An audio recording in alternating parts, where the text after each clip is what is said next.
Hello बच्चों, क्या हाल चाल। तो आज आप फिर आ गए, ठीक है। और आज भी अपन क्या पढ़ने वाले 11 केमिस्ट्री का चैप्टर 1 तो नो कॉन्सेप्ट अपना चल रहा था, उसी को कंटिन्यू करेंगे, ठीक है। तो कल के लेक्चर में अपन ने क्या पढ़ा था? कल के लेक्चर में आपने पढ़ा था स्टोइकियोमेट्री। क्या पढ़ा था? स्टोइकियोमेट्री, ठीक है। स्टोइकियोमेट्री का मतलब रस समीकरण नीति, ठीक है। अब रस समीकरण नीति को हल्का सा रिवाइज कर लेते हैं। तो रस समीकरण नीति में अपन ने क्या पढ़ा था? रस समीकरण नीति में अपन ने ये जाना था कि अगर कोई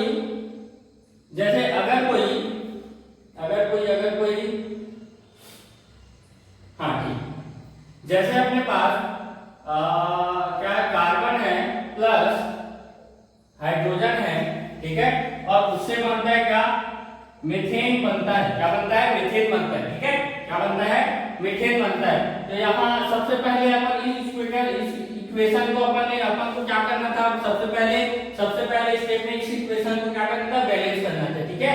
तो बैलेंस करने के लिए कुछ नहीं, यहाँ पर सूत्र 2 लगा दो, अपना बैलेंस हो जाएगा, ठीक है। इसके बाद क्या समझे थे? इसके बाद अपन ने ये समझा था कि इस समीकरण को देखते हुए, इस समीकरण को अपन देखते हैं तो अपने को बहुत सारी चीजें ये समीकरण बताती है ना। बहुत सारी चीजें समीकरण बताती है। जैसे इसके आगे कुछ नहीं लिखा है तो एक है ना, ये 2, और इसके आगे कुछ नहीं लिखा है तो इसका मतलब 1, ठीक है। अब इसका 1, 2 और 1 का मतलब क्या है? इसका मतलब है 1 मोल कार्बन। क्या मतलब है? 1 मोल कार्बन, ठीक है। 1 मोल कार्बन 2 मोल H2 से क्रिया करके क्या बना रहा है? 1 मोल मीथेन गैस बना रहा है। क्या बना रहा है? मीथेन बना रहा है, ठीक है। मीथेन कुछ भी हो सकता है, ठीक है। मीथेन बना रहा है, ठीक है।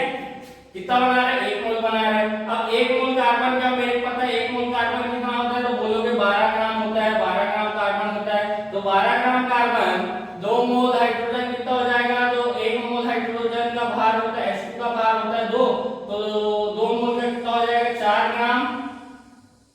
ग्राम H2। 12 ग्राम कार्बन 4 ग्राम H2 से क्रिया करके क्या बना रहा है? 1 मोल क्या बना रहे हैं? मीथेन बना रहे हैं, यानी कि 16 ग्राम मीथेन बना रहा है, ठीक है। और क्या जाने थे?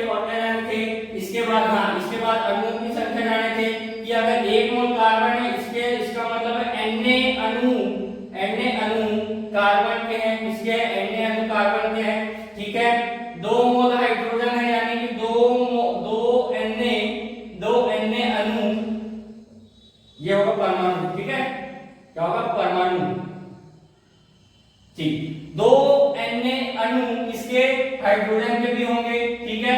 ये दोनों अभिक्रिया करके क्या बना रहे हैं? ये दोनों अभिक्रिया करके 1 मोल CH4 बना रहे हैं, यानी कि 1 मोल CH4 बना रहे हैं, यानी कि Na अणु किसके बना रहे हैं? CH4, यानी कि क्या बोलते हैं? मीथेन का बना रहे हैं। बात सही है, ठीक है। अब जो गैस है उसका लीटर में लिख दो, तो कार्बन तो अपना गैस में होता नहीं है भैया, ठीक है। तो ये भी गैस में अपने को प्राप्त हो जाता है। तो ये 2 Na है, यानी कि 2 × 22.4 लीटर अपने पास क्या है? H2 है। इतना आयतन कार्बन से क्रिया करके क्या बनाता है? 22.4 लीटर आयतन ऑफ किसका? CH4 का, यानी मीथेन का, ठीक है। ये हल्का सा रिवाइज होगा कल की स्टोइकियोमेट्री का, ठीक है। अब अपन क्या पढ़ने वाले? आज अपन पढ़ने वाले हैं सिग्निफिकेंट फिगर्स। क्या पढ़ने वाले? Significant figures. उसके बाद पढ़ने वाले राउंड ऑफ। उसके बाद अगर अपने को टाइम मिला तो अपन पढ़ेंगे क्या? जितने भी इस चैप्टर के लॉस है, लॉ यानी कि क्या बोलते हैं उसको? नियम से, जैसे द्रव्यमान संरक्षण का नियम, अनिश्चितता का नियम, उसके बाद विक्रम अनुपात का नियम और गुणित अनुपात का नियम, ठीक है। ये सब नियम को अगर टाइम बचा तो पढ़ेंगे, ठीक है। ठीक है भैया, तो आज अपन क्या पढ़ने वाले वो देख लेते हैं। तो ज्यादा टाइम वेस्ट नहीं करते, डायरेक्ट अपन टॉपिक पे आते हैं। सबसे पहला टॉपिक है अपने पास सार्थक अंक। क्या है? सार्थक अंक। सबसे पहला टॉपिक है अपने पास सार्थक अंक, ठीक है। इसको बोलते हैं सिग्निफिकेंट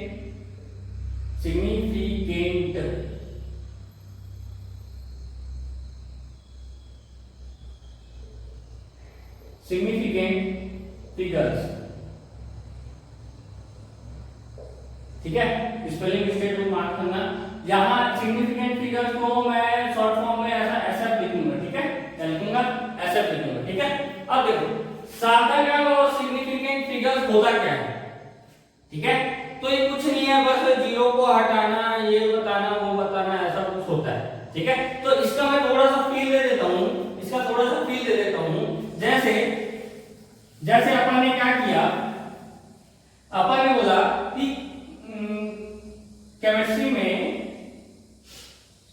अपन ने बोला कि ये एक रेखा है, एकदम देसी सा उदाहरण, ये क्या है, एक रेखा है, इस बिंदु से इस बिंदु तक की रेखा है, ठीक है। इसको मापो, क्या करो, इसको मापो, ठीक है। तो इसको मापने के लिए दो स्केल लाया गया, क्या लाया गया, दो स्केल लाया गया, एक स्केल ऊपर एक स्केल नीचे, ठीक है। अब इस स्केल में 1 2 और ये 3, ठीक है, और ये 4। इसमें इस स्केल में 0 से लेकर 4 तक है, उसके बीच में 1 2 3 4 है, और उसके अंदर में और कोई पार्ट नहीं है, ठीक है, उसके अंदर में और कुछ डिवाइड नहीं किया गया, ठीक है। और इसमें 0 से स्टार्ट होता है 1 2 3 4 5 6 7 8 9 10, यहाँ पर 1 आ जाता है, ठीक है। उसके बाद ऐसे और हो जाता है, फिर यहाँ पर 2 हो जाता है, इसके अंदर 10 पार्ट में और डिवाइड किया गया, ठीक है। फिर यहाँ पर कितना आ जाता है, 3 आ जाता है ना, कितना आ जाता है, 3 आ जाता है, मैं ऐसा ऊपर में लिख देता हूँ 3, ठीक है। तो देखो यहाँ पास थोड़ी सी संख्या बच रही है, क्या बच रही है, थोड़ी सी संख्या बच रही है, ठीक है। इसको मैं बोलूंगा कि ये लगभग क्या है, 3 तो है, उसके बाद मेरे को नहीं पता, उसके बाद अपने को नहीं पता, ठीक है। उसके बाद मैं क्या कर देता हूँ, 0 0 लिख देता हूँ, क्या लिख देता हूँ, 0 0 लिख देता हूँ, ठीक है। ऐसा यहाँ तक अपन इसमें अपन 3 1 2 और 3, ये 3 तो परफेक्ट मेरे को पता ही है ना, मेरे को क्या है, पता ही है। उसके बाद आगे क्या संख्या होगी वो अपने को नहीं पता, है ना, ये स्केल में नहीं दर्शाया गया, इसलिए अपने को नहीं पता, ठीक है। तो इसका सिग्निफिकेंट फिगर क्या होगा, 1, क्या होगा, 1 सिग्निफिकेंट फिगर, ऐसा कितना होगा, 1। ये बताने की कोशिश कर रहा है कि ये इतने कहां तक पहुंचा है, 3 तक पहुंचा है, तो मेरे को क्या है, श्योरिटी है कि ना तो 3 से कम हो सकता है ना, और 4 से भी कम नहीं हो सकता, यानी कि उसको इतना पता है कि 3 से ज्यादा है, लेकिन 4 के आसपास नहीं, उससे कम है, क्या है, 4 के आसपास नहीं, उससे कम है, ठीक है। तो अपन दूसरे स्केल में जब जाते हैं तो अपने को साफ साफ क्लियर नजर आता है कि ये 3.2 में उपस्थित है, इसमें उपस्थित है 3.2 के आसपास के जस्ट में उपस्थित है, ठीक है, ठीक है। तो इसकी श्योरिटी कितनी थी, एक संख्या तक, कितना, एक संख्या तक, ठीक है, कितनी संख्या तक, एक संख्या तक। तो इसमें आया 3, एक सिग्निफिकेंट फिगर आया, कितना है, एक सिग्निफिकेंट फिगर आया, ठीक है। ये एकदम एग्जैक्ट बता रहा है, और इसका श्योरिटी कितना है, 1 और 2, कितनी संख्या तक, 2 संख्या तक, कितनी संख्या, 2 संख्या तक। तो इसकी सिग्निफिकेंट फिगर कितनी होगी, 2, कितनी होगी, 2, ठीक है, कितनी होगी, 2। यह होगा साइंटिफिक थोड़ा सा बताने की, ठीक है। अब देसी भाषा में बात करें, यानी एकदम बढ़िया सा एग्जांपल ले, है ना। तो अपन क्लासरूम में बैठे हैं, इसमें बैठे क्लासरूम में बैठे हैं, ठीक है। अब क्लासरूम में मान के चलो लगभग 300 से 400 बच्चे बैठे हैं, है ना। ये मैं बोलता हूँ कि 300 से 400 के बीच में बच्चे बैठे हैं, ठीक है। अब मेरे दोस्त को बुलाता हूँ, ये है मेरा दोस्त, ठीक है, मैं दोस्त को बुलाता हूँ, इसको मैं पूछता हूँ, बता रहे थे कि कितना बच्चे बैठे हैं यहाँ पर। तो ये बोलता है कि भैया 380 से लेकर 380 से लेकर 390 बच्चे बैठे हैं। कितने बच्चे बैठे हैं? 390 बच्चे बैठे हैं। कितने बच्चे बैठे हैं? 390 बच्चे बैठे हैं। ये ऐसा बोलता है। पहले मैंने क्या बोला कि 300 से लेकर 400 बच्चे बैठे हैं। कितने? 300 से लेकर 400 बच्चे बैठे हैं, ये मैंने बोला। ठीक है, ये मैंने बोला। ठीक है, दोस्त आया उसने क्या बताया? 380 से लेकर 390 के बीच में है, उससे इससे ना कम होगा ना इससे ज्यादा होगा, लेकिन इतने हैं। ठीक है, अब मैं तीसरे को बुलाता हूं, तीसरे बंदे को जो सबको एंट्री दिला रहा था। क्या दिला रहा था? एंट्री दिला रहा था। वो आया और वो आया, सबको एंट्री किया है। एंट्री करते हैं ना, तो एंट्री किया है तो वो बोलता है भैया अपने पास 385 बच्चे पढ़ने के लिए बैठे हैं। कितने बच्चे? 385 बच्चे पढ़ने के लिए बैठे हैं। 385 पॉइंट क्यों लगाते? पॉइंट कहां से आते हैं? ठीक है, ठीक है, अब बात को समझो। सबसे पहले मैंने क्या बोला? 300 से 400 बच्चे बैठे हैं, है ना? तो इसके बीच में बोला, किसके? इसके बीच में, यानी कि लगभग एवरेज में तो 350। कितना? 350। ठीक है, अब मेरी सियोरिटी थी कि ये एक संख्या ही सही होगी, यानी कि 300 से 350 जो लिया हूं उसमें एक संख्या ही सही होगी, यानी कि इसमें सिग्निफिकेंट फिगर यानी सार्थक अंक क्या होगा? 1 होगा। कितना होगा? 1 होगा। अब मेरे दोस्त को पूछा, दोस्त ने बोला कि भैया 380 से लेकर 390 के बीच में है। 380 से लेकर 390 के बीच में है, यानी कि 381 से 389 हो सकता है। ठीक है, तो ये इसकी सियोरिटी कितनी थी? 1 और 2। कितनी? 1 और 2, है ना? तो भैया ये बोलता है कि 380 से लेकर 390 के बीच में, इससे ना ज्यादा होगा इससे ना कम होगा। तो इसकी सियोरिटी कितनी हुई? 3 और 8। 3 और 8 संख्या तक इसकी सियोरिटी सही हुई, यानी कि एकदम करेक्ट, इसका करेक्ट संख्या 3 और 8 सही माना गया। ठीक है, तो 3 और 8 दोनों में सही माना गया, तो इसका सिग्निफिकेंट फिगर कितना होगा? सिग्निफिकेंट फिगर SF बराबर होगा 2। ठीक है, अब मैं तीसरा पूछा कितने बच्चे बता रहे थे? कितने बच्चे बता? तो ये बोलता है भैया करेक्ट, आप दोनों बोले, आप दोनों पहले बोलता है आप लोमस देवांगन भैया आप एक सिग्निफिकेंट फिगर हो, यानी कि पहली संख्या तक श्योर हो, है ना? पहली संख्या तक सही हो। फिर दूसरा बोलता है, दूसरे दोस्त को बोलता है ये कि आप दूसरी संख्या तक सही हो, यानी कि पहली संख्या और दूसरी संख्या तक सही हो, पहली संख्या और दूसरी संख्या तक सही हो। ठीक है, अब वो बोलता है करेक्ट, मैं करेक्ट बता रहा हूं भैया। कितना है? 1 2 3। कितनी बच्चे हैं? 385 बच्चे हैं, यानी कि सिग्निफिकेंट फिगर कितनी हो गई? 3 हो गई। कितनी हो गई? 3 हो गई। ठीक है, कितनी हो गई? 3 हो गई। सिग्निफिकेंट फिगर यानी कि सार्थक अंक अपने को ये बताता है कि अपन कितने संख्या तक श्योर है ना? कितने संख्या तक श्योर और कितने संख्या तक करेक्ट है। जैसे यहाँ पर मेरा दोस्त 1 और 2 संख्या तक करेक्ट था, यहाँ पास मैं एक संख्या तक बस करेक्ट था कि नहीं? ठीक है, मैं पहले एक संख्या तक करेक्ट था, इसी कारण मेरा SF कितना आया? सिग्निफिकेंट फिगर कितना आया? 1 आया। ठीक है, मेरा दोस्त कितनी संख्या तक करेक्ट था? 2 संख्या तक करेक्ट था, इसी कारण वो कितना आया? सिग्निफिकेंट फिगर 2 आया। ठीक है, जो एंट्री दिलाने वाला था, एंट्री करने वाला, ठीक है, वो बोला कि भैया 385 है, यानी कि 3 संख्या तक मैं पूरा का पूरा करेक्ट हूं, है ना? एकदम 100% हूं, तो इसका सिग्निफिकेंट फिगर कितना हुआ? 3 हुआ। कितना हुआ? 3 हुआ। ठीक है, जितना अपन करेक्ट होते हैं, जितनी संख्या तक करेक्ट होते हैं, है ना, वही अपना क्या हो जाता है? सिग्निफिकेंट फिगर हो जाता है। ठीक है, बात क्लियर है? एकदम से। ठीक है, अब इसके 2-4 ठने होते हैं, मैं बता देता हूं किसको अपन बोलेंगे, किसको नहीं बोलेंगे सिग्निफिकेंट फिगर। ठीक है, किसको मानेंगे, किसको नहीं मानेंगे।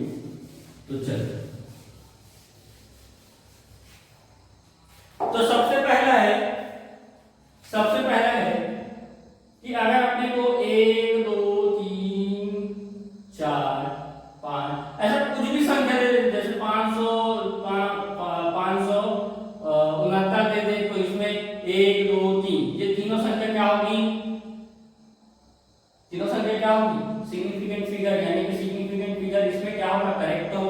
और इसका सिग्निफिकेंट फिगर कितना आएगा 3 आ जाएगा।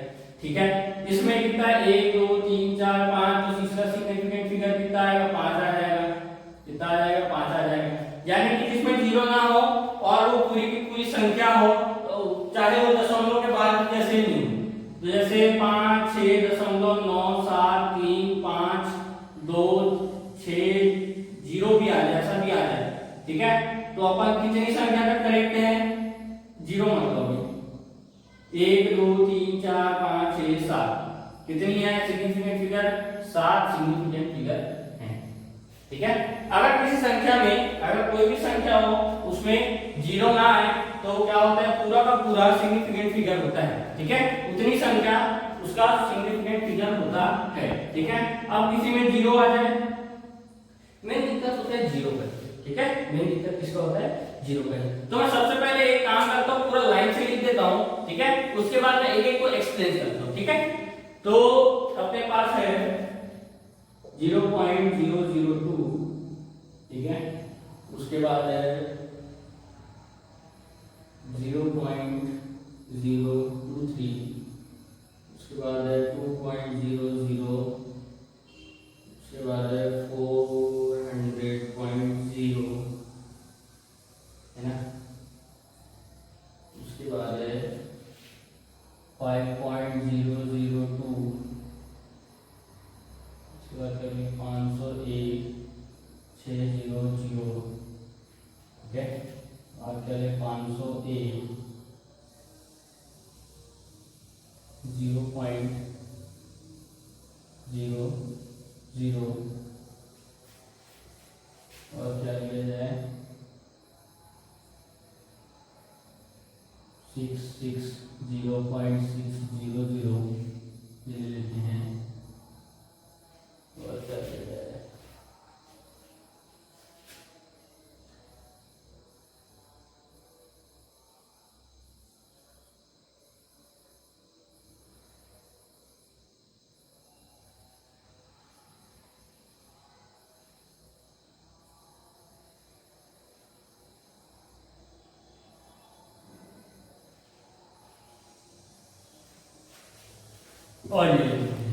2.4.2 इंटू 10⁻23 ये, और 2.0 इंटू 10⁻2 ये, और 2.00 इंटू 10⁻, ये।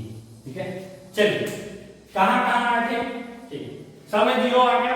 पहले से पहले तो जानेंगे जिसमें 0 नहीं हो, सब के सब वो कैसी हो, सब के सब क्या सिग्निफिकेंट फिगर है। ठीक है, जितनी संख्या में उतनी संख्या में क्या सिग्निफिकेंट फिगर। ठीक है, अब देखिए अगर अगर अगर अगर होता क्या है, अगर 0 के बाद दशमलव आए और उसके साथ 0 लगा के उसके बाद में कोई संख्या आए, है ना, उसके बाद में कोई संख्या आए, तो वही सिर्फ और सिर्फ वही संख्या क्या होगी? सिग्निफिकेंट फिगर होगी। यानी कि इसमें एक सिग्निफिकेंट फिगर है। कितना है? एक सिग्निफिकेंट फिगर है। ठीक है, ठीक है, बात समझ में है?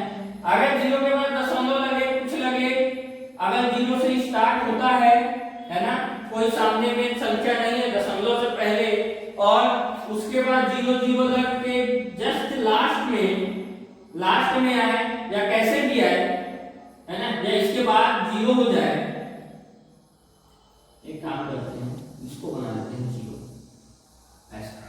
ठीक है, अब यहां पर 0.00, तो यहां पर सामने लिखता है, शुरू में 0 है तो इसको अपन नहीं मानेंगे। क्या नहीं करेंगे? नहीं मानेंगे। ठीक है, तो यहां पर सिंपल सी 2 1, जो 2 वाली जो संख्या है, कितना? एक संख्या सिग्निफिकेंट फिगर होगा। ठीक है, अब दूसरा भी बना लिए कि अगर 2 के बाद 0 होगा तो देखो मैंने क्या बोला कि जितना 0 है सामने में, अगर जितना 0 है उतना 0 क्या हो जाएगा? मान्य नहीं होगा, सिग्निफिकेंट फिगर नहीं माना जाएगा। ठीक है, अब इसमें कितना सिग्निफिकेंट फिगर है बोलोगे तो दशमलव के बाद जो अशून्य संख्या आती है उसके बाद अगर कोई 0 आ जाए, क्या आ जाए? अशून्य संख्या के बाद कोई शून्य आ जाए तो उसको भी सिग्निफिकेंट फिगर में लिया जाएगा। यानी कि यहाँ पर सिग्निफिकेंट फिगर कितना होगा? 2 अब देखो, अब दशमलव के बाद जीरो, दशमलव के बाद क्या है, जीरो। यानी कि अगर दशमलव के पहले क्या, दशमलव के पहले कोई अशून्य संख्या आए और दशमलव के बाद क्या शून्य संख्या आए, चाहे वो कितनी हो, है ना, तो पूरा सभी का क्या हो जाएगा, उद्धार हो जाएगा। क्या हो जाएगा, उद्धार हो जाएगा। तो इसमें सिग्निफिकेंट फिगर कितना माना जाएगा, 3 माना जाएगा। कितना, 3। ठीक है। अब देखिए इसमें 4 अशून्य संख्या है क्या, नहीं। ठीक है, तो मैंने अभी बोला कि दशमलव के पहले अशून्य संख्या आए, दशमलव के पहले वो कितना भी दूर हो उससे मतलब नहीं, अगर दशमलव के पहले अशून्य संख्या आए, ठीक है, और दशमलव के बाद शून्य हो जाए, वो कितना भी शून्य हो, 2 हो, 4 हो, 5 हो, कोई मतलब नहीं है, तो उतनी संख्या क्या हो जाएगी, उसका पूरा का पूरा उद्धार हो जाएगा। क्या हो जाएगा, पूरा का पूरा उद्धार हो जाएगा। तो इसमें कितना कितना सिग्निफिकेंट फिगर है, तो बोलोगे 4 सिग्निफिकेंट फिगर है। कितना, 4। और इसी तरह अपने पास सिर्फ और सिर्फ ऐसा दे दे, तो ऐसा दे दिया जाए तो इसमें इसमें इसमें सिर्फ और सिर्फ ये वाला सिग्निफिकेंट फिगर माना जाएगा, यानी कि एक तरह का होगा सिग्निफिकेंट फिगर होगा। जो जैसे यहाँ पर दे दिया 5000, क्या दे दिया, 5000। ठीक है, भले करेक्ट हो कुछ हो उससे अपने को कोई मतलब नहीं, करेक्ट हो कुछ हो उससे अपने को कोई मतलब नहीं। ठीक है, इसका मतलब है कि वो एक संख्या तक ही सही है, यानी कि एक ही क्या होगा, सिग्निफिकेंट फिगर होगा। ठीक है, अगर इसी की जगह मैं क्या लगा दूं, 5000.0 लगा दूं, क्या लगा दूं, 5000.0 लगा दूं, इसका मतलब है कि स्केल को 5000 तक तो नाप लिए हैं। कहां तक, 5000 तक तो नाप लिए हैं, है ना, 5000 मीटर बोलो या सेंटीमीटर बोलो, जो भी है, सेंटीमीटर तक नाप लिए मान के चलो। ठीक है, तो ये एकदम एग्जैक्ट, कितना एकदम एग्जैक्ट कहां पास है, 5000 में है, कहां पास है, 5000 में। उसके बाद कोई और संख्या नहीं है, इसको अपन 0 से दर्शाते हैं। किससे दर्शाते हैं, दशमलव 0 से दर्शाते हैं। तो इन सभी जीरो का उद्धार हो जाता है। तो 1 2 3 4 5 कितने सिग्निफिकेंट फिगर, तो आप बोलोगे 5 सिग्निफिकेंट फिगर है। ठीक है, बात समझ में आया। ठीक है, ये श्योरिटी नहीं बताता, ये जीरो श्योरिटी नहीं बताता, क्या नहीं बताता, श्योरिटी नहीं बताता। ये दशमलव के बाद जीरो, ये पूरा श्योरिटी बताता है, ये नहीं बताता, ये श्योरिटी बताता है। ठीक है, इसलिए सिग्निफिकेंट फिगर कितना हुआ, 5 हो गया, सभी जीरो का क्या हो गया, उद्धार हो गया। ठीक है, ठीक है, चलो अब देखो, अगर दो या किसी भी अशून्य संख्या के बीच अगर शून्य संख्या है जिसे यहाँ के, तो आप सब लोग जानते हो है ना, अगर स्केल में नापेंगे और वो आया है 5000, 2 आया है, तो इस जीरो को भी तो लेना पड़ेगा, इसमें तो श्योरिटी होगी कि होगी, है ना। तो अगर बीच में अगर क्या बोलते हैं, 2 अशून्य के बीच में कोई शून्य संख्या आती है, तो सभी क्या हो जाते हैं, सभी सार्थक अंक कहलाते हैं। तो इसमें सार्थक अंक कितना, 1 2 3 4, कितना, 4 सिग्निफिकेंट फिगर होंगे।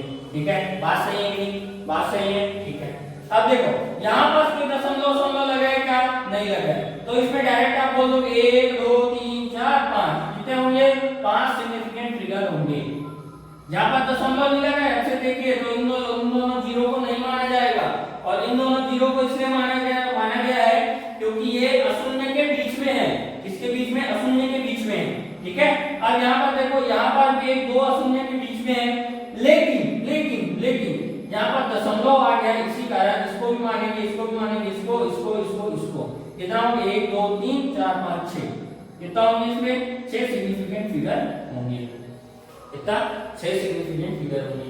ठीक है, यहाँ पर देखते हैं भैया, तो दशमलव आ गया, दशमलव के बाद जितना जीरो लगाना है लगा लो, वो सभी का होंगे सिग्निफिकेंट फिगर होंगे। और ये जो जीरो है वो 2 अशून्य के बीच में है, किसके बीच में है, 2 अशून्य के बीच में, अशून्यों के बीच में है नहीं, अशून्य संख्या के बीच में। ये कितना है, 6 कितना है, 6। ठीक है, ये जो जीरो है वो अशून्य के बीच में, यानी कि पूरा का माना जाएगा, 1 2 3 4 5 6, कितना सिग्निफिकेंट फिगर, 6। ठीक है, इसी तरह अपन ये वाली बात कर रहे हैं, ठीक है। इसका मतलब क्या होगा, इसका मतलब क्या होगा, इसका मतलब क्या होगा, इसको अपन सॉल्व करें, इसको अपन सॉल्व करें, कुछ बड़ा बहुत बड़ा ले लिया है, 4.2 इंटू 10 की पावर 23 ऐसा है, ठीक है। एक थाने 10 को मैं इसके साथ गुना कर दूं तो हो जाएगा 42 और ये हो जाएगा 10 की घात 2 22, ठीक है। कितना 10 की घात 22, ठीक है। अब इसका मतलब है 42 के बाद कितना जीरो लगेगा, कितना 22 जीरो लगेगा, तो 3 4 5 6 7 कितना 22 तक जीरो लगेगा, कितना 22 तक, ठीक है, ठीक है। तो यहां पर देखो, यहां पर ये वाला एक कॉन्सेप्ट आता है, कौन सा वाला, ये वाला कॉन्सेप्ट आता है, ठीक है। कि इसमें आप सीधा डायरेक्ट बोल दो कि दो सिग्निफिकेंट फिगर हैं, इस 10 की घात में जो भी है उसको सिग्निफिकेंट फिगर नहीं मानते, क्या नहीं मानते, सिग्निफिकेंट फिगर नहीं मानते, ठीक है। तो क्या बोलोगे इसको, क्या बोलोगे, तो इसको बोलोगे कि इसमें कितने सिग्निफिकेंट फिगर है, दो सिग्निफिकेंट फिगर है, कितने हैं, दो, ऐसा बराबर 2, ठीक है। अब इसको जानने से पहले एक चीज और जानना, जैसे यहाँ पर 2 गुनी 10 की घात 2, तो इसमें कितने सिग्निफिकेंट फिगर होंगे, तो मैं क्या बोला, जो 10 की घात में है उसको तो भूल जाओ, क्या हो जाओ, भूल जाओ, जो सामने में है वही सिग्निफिकेंट फिगर होगा, यानी इसमें कितना एक सिग्निफिकेंट फिगर है, बात सही नहीं, ठीक है। इसके बाद अगर ऐसा कुछ आ जाए तब क्या करें, ऐसा कुछ आ जाए तब क्या करें, तो इसका मतलब है, इसका मतलब क्या है कि अगर मैं, इसका मतलब क्या है 2.0 इंटू 10 की पावर 2 है ना, इसको मैं सॉल्व करूं तो ये कितना ही आ जाएगा, 200 ही आ जाएगा, ठीक है, ठीक है। इससे पहले क्या था 2 इंटू 10 की पावर 2, इसको भी सॉल्व करूं तो एक बराबर में 200 आ जाएगा, बात सही है, ठीक। अब बात ये है कि ये पूरा क्या है, श्योर नहीं है, क्या नहीं है, श्योर नहीं है, लेकिन ये क्या है 0.0 लग गया, इसका मतलब क्या है, ये श्योर है, क्या है, श्योर है, ठीक है, श्योर है यानी करेक्ट है, यानी कि ये इस चीज को तो अपन नहीं लेंगे, कोई भी संख्या हो अपन को नहीं लेना, ये दोनों क्या हो जाएंगे, सिग्निफिकेंट फिगर हो जाएंगे, कितना हो जाएगा, दो सिग्निफिकेंट फिगर हो जाएगा। इसी प्रकार दशमलव 2 के बाद दशमलव आया है, उसके बाद 2 जीरो है, तो तीनों क्या हो जाएंगे, सिग्निफिकेंट फिगर हो जाएंगे, और ये क्या होगा, सिग्निफिकेंट फिगर नहीं होगा, तो कितना है, सिग्निफिकेंट फिगर 3, ठीक है, ठीक है। आशा करता हूँ इतना तो बहुत अच्छे तरीके से समझ में आ गया होगा, है ना। अगर नहीं आया होगा तो एक बार और रिपीट करना, ठीक है, रिपीट करना वीडियो को और अच्छे से देखना, ठीक है, और इसको एक बार सॉल्व करके देखना, आप अपने मन से सॉल्व करके देखना, 100% गारंटी देता हूँ कि ये तो समझा दिया ना, अगली बार नहीं भूलो, है ना, ये तो समझा दिया अगली बार नहीं भूलो। और एक चीज और देखो, और एक चीज और क्या देख लो, जैसे कि अपने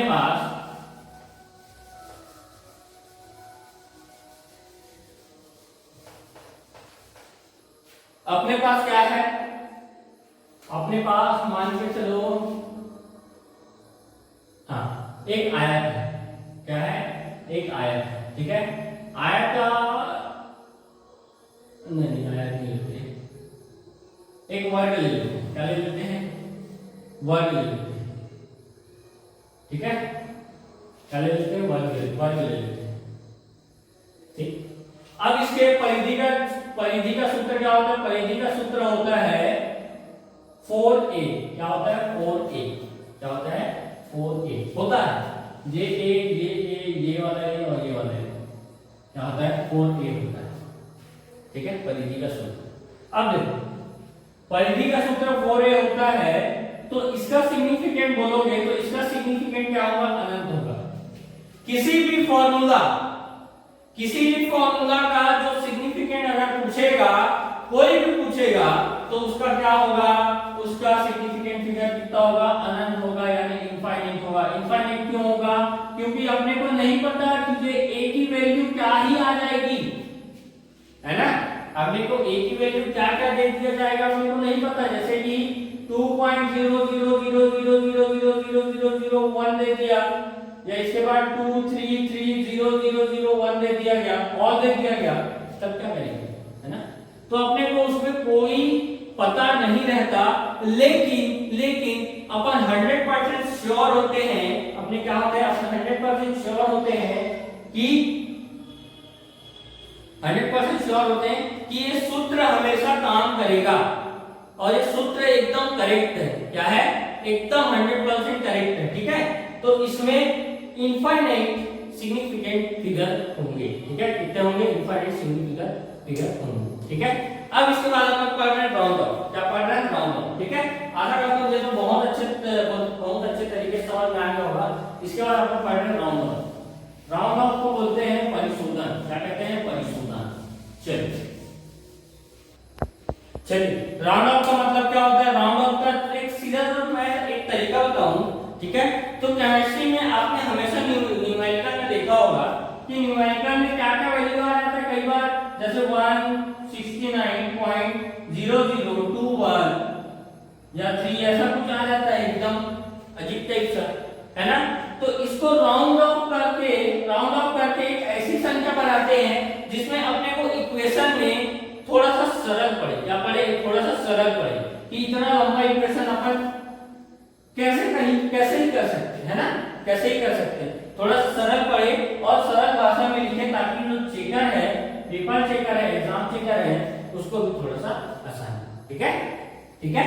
तो डायरेक्ट मतलब ये, तो सबसे ये कितने प्रकार के होते हैं, ये लगभग 5 प्रकार के होते हैं, ठीक है। अगर जैसे पहला, अगर डायरेक्ट मैं संख्या लेता हूं उसके बाद लिखते हैं, ठीक है।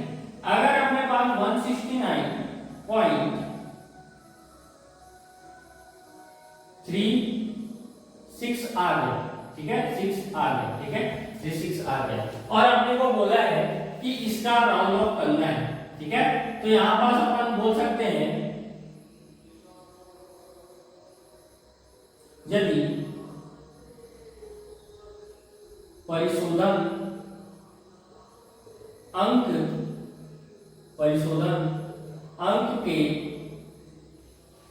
के बाद वाला अंक 5 से बड़ा है, तो उसे 1 से बढ़ा दिया जाता है, ठीक है।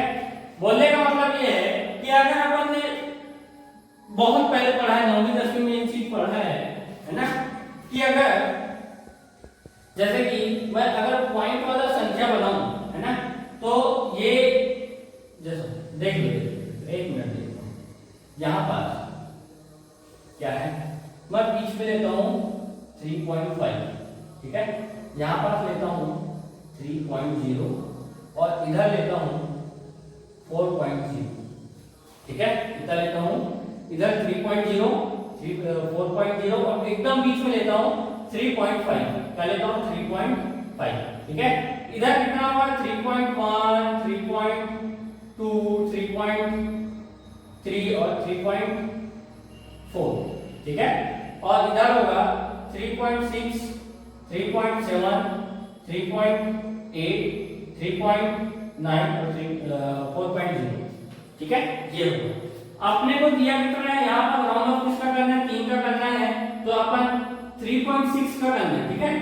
तो अपन इधर जाएंगे तो अपने को कितना कदम चलना पड़ा, तो बोलोगे 1 2 3 4 5 6, कितना कदम पर चलना पड़ा 6, और इधर अपन इधर जाएंगे तो अपने को 1 2 3 4 कदम चलना पड़ा, यानी कि इधर अपना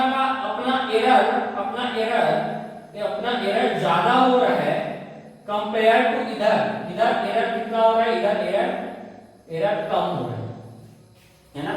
इधर 6 पर चलना पड़ेगा, यानी कि इधर अपन ने 6 एरर किया, लेकिन अपन इधर जाएंगे तो सिर्फ और सिर्फ कितना 4 एरर करेंगे, कितना एरर करेंगे 4 एरर करेंगे, ठीक है।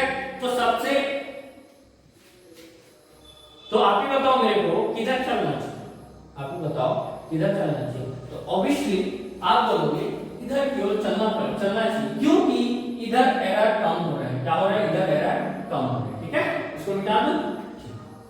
तो अपन इसको राउंड ऑफ करेंगे तो राउंड ऑफ कितना बन जाएगा? 169.4। 169.4 ये क्या है? राउंड ऑफ को मैं लिखूं आर, चलेगा? आर, ठीक है, आर राउंड ऑफ, ठीक है। आर कितना हो गया इसका राउंड ऑफ? तो 169.4 हो गया, ठीक है। ये हो गया पहला। अब दूसरा क्या है? अगर मेरे पास 169.3 है, कितना है?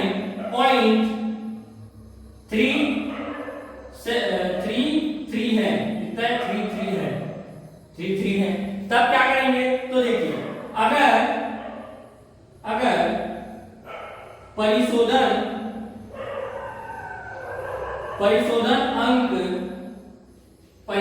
अंक के बाद वाला संख्या, बाद वाला अंक 5 से कम है, 5 से कम है, तब क्या करेंगे? तब एक संख्या 1 से कम कर देंगे इसको, परिशोधन अंक को, ठीक है। अब देखो ये हो गया। अब इसको मैं इस नंबर लाइन पे देखूं, नंबर लाइन बोलते हैं संख्या रेखा, ठीक है। तो इस नंबर लाइन पे देखूंगा तो यहाँ पर अपने को क्या क्या दिख रहा है कि मेरे को इसमें बैठना है, कितना? 3.3 पे बैठना है, ठीक है। अगर मैं इधर की ओर जाता हूँ तो इधर मेरे को ज्यादा एरर करना पड़ेगा। इधर एरर कितना है? ज्यादा है, कितना है? ज्यादा है कंपेयर टू इधर कितना एरर? इधर है, इधर एरर कम है। इसके कंपैरिजन में इधर एरर क्या है? कम है। इसीलिए अपन इसका क्या करेंगे? इसका राउंड ऑफ 169.3 कर देंगे। क्या कर देंगे? 169.3 कर देंगे, ठीक है। कितना कर देंगे? 3 कर देंगे, ठीक। तो सॉरी इसको मैं ये गलत लिख दिया। तब उसे सेम रखेंगे। क्या रखेंगे? सेम रखेंगे, ठीक है। कितना रखेंगे? इसका अपन ने परिशोधन किया, ठीक है। ये कितनी है? 5 से कम है, 5 से कम है, यानी कि अपन कितना किया? 169.5 कर दिए, ठीक है। और उदाहरण देखते हैं, कोई दिक्कत वाली बात नहीं है। और उदाहरण देखते हैं, इसी का उदाहरण लेता हूं क्योंकि इसका नंबर लाइन अपने पास बराबर आया, तो इसी का उदाहरण लेते हैं, ठीक है। उसके बाद और उदाहरण देखेंगे, कोई दिक्कत वाली बात नहीं है, ठीक है। अब 2 तो हो गया, 2 थाने तो हो गया, ठीक है। एक 5 से बड़ा हो तो क्या करना है? 1 बढ़ा देंगे, ठीक है। एक 5 से छोटा हो तो कुछ नहीं करेंगे, देव का देव लिख देंगे, ठीक है। अगर अपने को 5 ही दे दिया है तब क्या करेंगे? अगर अपने को 5 ही दे दिया है तब क्या करेंगे? तो इसके 2 पार्ट बनेंगे, ठीक है।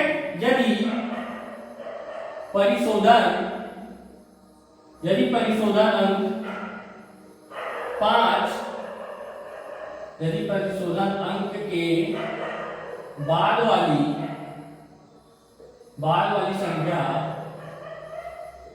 5 हो तब पहला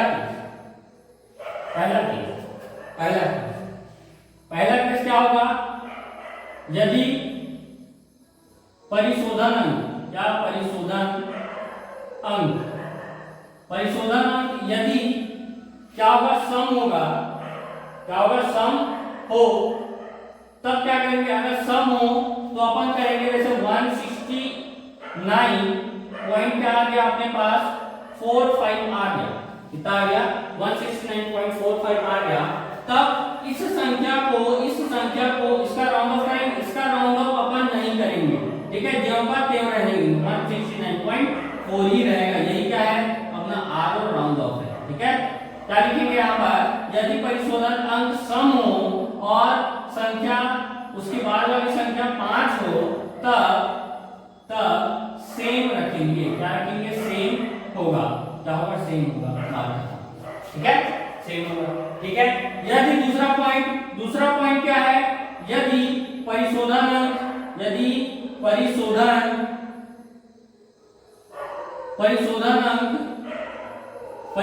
अंक विषम हो, क्या हो, विषम हो, तब उसे क्या कर देंगे, एक से बढ़ा देंगे, क्या कर देंगे, एक से बढ़ा देंगे।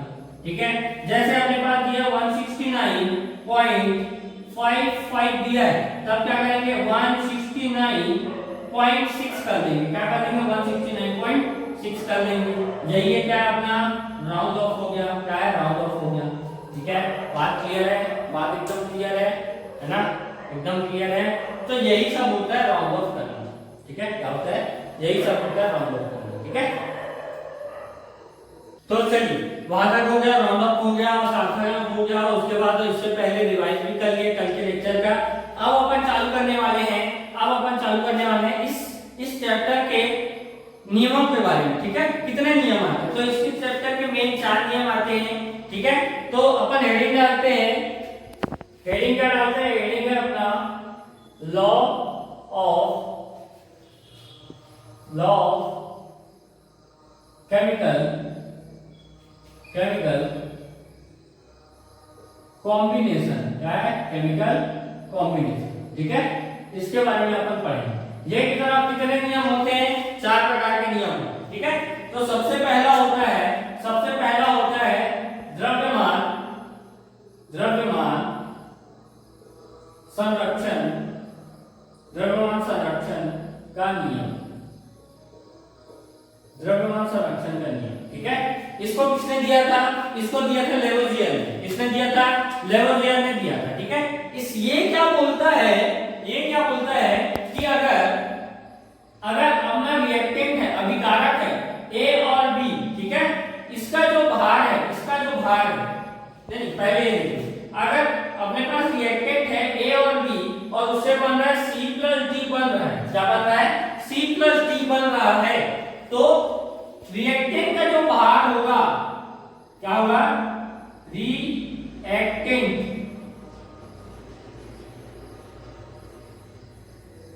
रिएक्टेंट का जो भार है ना, वो बराबर होगा प्रोडक्ट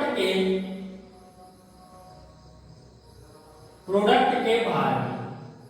यानी कि एक सिंपल सा एग्जांपल ले लेता हूं, जैसे अपन वहां मोलिक प्रेशर में देखा था, नहीं मोलिक प्रेशर नहीं, स्टोइकियोमेट्री में देखा था, अगर समीकरण को संतुलित करें तो उधर का भार और इधर का भार बराबर हो जाता था। जैसे कार्बन प्लस O2 बराबर मिलकर 44, क्या हो जाता था, CO2 बना लेता था, इसका भार हो जाता था 44 ग्राम, है ना, इसका भार होता था 12 ग्राम और प्लस इसका भार हो जाता था कितना, इसका भार हो जाता था 32 ग्राम। ठीक है, तो ये हो जाता है 44 ग्राम बराबर में 44 ग्राम। ठीक है, ऐसा हो जाता है। ठीक है, वो बात अलग है कि नाभिकीय अभिक्रिया में, किसमें, नाभिकीय न्यूक्लियस रिएक्शन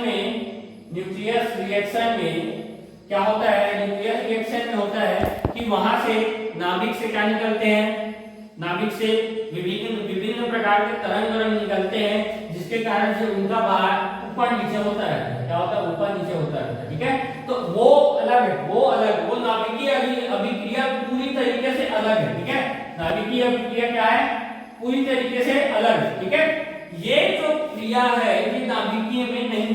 ठीक है, ये बाहरी आवरण इलेक्ट्रॉन का आदान प्रदान या उसका संयोजन ऐसा होता है। ठीक है, तो द्रव्यमान संरक्षण का नियम क्या बोलता है, जो अभिकारक का भार है किसी अभिक्रिया में, अभिकारक का भार उससे अभिकारक से बने उत्पाद के भार के बराबर होता है। ठीक है, किसके भार के बराबर होता है, अभिकारक का भार और उत्पाद का भार दोनों क्या हो जाते हैं, बराबर हो जाते हैं। ठीक है, अब दूसरा नियम क्या बोलता है, दूसरा नियम बोलता है निश्चित अनुपात का नियम। क्या बोलता है, निश्चित अनुपात का नियम। दूसरा पॉइंट है निश्चित अनुपात का नियम। ठीक है, इसको किसने दिया था? तो इसको दिया था भैया, इसको दिया था प्राउस्ट ने। किसने दिया था? प्राउस्ट ने। इसको दिया था लेवोसियर ने। किसने दिया था? लेवोसियर ने दिया था। और इसको दिया था प्राउस्ट ने। किसने? प्राउस्ट ने। ठीक है, ठीक है। अब इसका मतलब क्या है? अगर मैं यहां पर ले लूं H2S ले लूं या CO2 ले लूं या फिर क्या ले लूं, यहां पर CH4 ले लेता हूं। ठीक है, तो इसमें H2 का अनुपात कितना है? 2 अनुपात 1 का है अणु के रूप में, 2 अनुपात 1 का है। यहां पर अणु के रूप में 1 अनुपात 2 का अनुपात बन रहा है। ठीक है, 1 अनुपात 2 का बन रहा है। ठीक है, यहां पर जो अनुपात बन रहा है वो 1 अनुपात 4 का बन रहा है, बन रहा है। ठीक है, ठीक है। तो निश्चित अनुपात का नियम अपने को ये बताता है कि H2 अगर हाइड्रोजन और सल्फर अगर क्रिया करेंगे, अगर हाइड्रोजन और सल्फर क्रिया करेंगे तो ये तय है कि इन दोनों का अनुपात 2 अनुपात 1 होगा अणु के रूप में। कितने? किसके रूप में? अणु के रूप में। ठीक है, अगर अपन भार के रूप में याद करें, ये किसके रूप में? अणु के रूप में। ठीक है, अणु के रूप में। अब इसके बारे में भार के रूप में बात करें तो इसका अनुपात, इसका कितना होता है? एक हाइड्रोजन का होता है 1, 2 हाइड्रोजन का कितना होगा? 2 अनुपात सल्फर का भार कितना होता है? तो बोलोगे 32। ठीक है, इसको काटापीटी करूंगा तो 1 अनुपात 16 कितना आएगा? 1 अनुपात 16। इसको मैं डायरेक्ट लिख दूं, ये आ जाएगा 12 अनुपात, ये हो जाएगा 32। ठीक है, तो कटेगा क्या?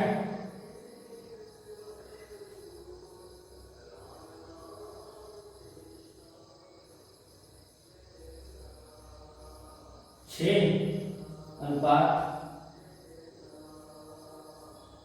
1 में 4 से काटते हैं। ठीक है, ये आ जाएगा 2, 12, 4 और ये गया 8। सॉरी 4 3 12 है ना, और ये गया 8। ठीक है, कितना आ गया? 3 अनुपात 8 भाग में गया। कितना? 3 अनुपात 8 में आ गया इसका भाग। ठीक है, 3 अनुपात 8 में आ गया इसका भाग की बारे में बात करें तो 1 अनुपात 4 है। सॉरी भाग में तो कार्बन का होता है 12 और इसका होता है 4 का 4। ठीक है, तो ये हो जाएगा 3 अनुपात 1 में। इसमें 3 अनुपात 1 में हो जाएगा। ठीक है, ठीक है, ठीक है। अगर अपन बात करें कि ये जो अणु के रूप में अगर क्रिया करेगा तो ये 2 अनुपात 1 में क्रिया करेगा। किसमें क्रिया करेगा? 2 अनुपात 1 के रूप में क्रिया करेगा अणु में। ठीक है, अगर इसका मैं भार लेता हूं, इसी का मैं भार लेता हूं तो ये किसमें क्रिया करेगा? तो आप बोलोगे 1 अनुपात 16 के भार में क्या करेगा? अभिक्रिया करेगा। 1 अनुपात 16 के भार में अभिक्रिया करेगा। ठीक है, ये 1 अनुपात 16 है तो इसका 2 अनुपात 16 नहीं हो सकता। ठीक है, अगर ये 1 अनुपात 16 है तो 1 अनुपात 17 नहीं हो सकता। ठीक है, ये निश्चित है, यानी निश्चित है वो 1 अनुपात 16 में ही क्रिया करेगा। एक साथ क्या बनाएगा? कॉम्बिनेशन बनाएगा, यानी 1 अनुपात 16 में ही कॉम्बिनेशन बनाएगा। ठीक है, ठीक है, ज्यादा समझ में आया निश्चित अनुपात का नियम। ठीक है, तो आज की इस वीडियो को यही बात क्लोज करते हैं। तो मैं आपसे यही गुजारिश करूंगा कि अच्छे से इसको रिवाइज करके आना कल, और इसके बारे में और डिटेल में हम पढ़ेंगे। ठीक है, तो आज के लिए जय हिंद, जय भारत।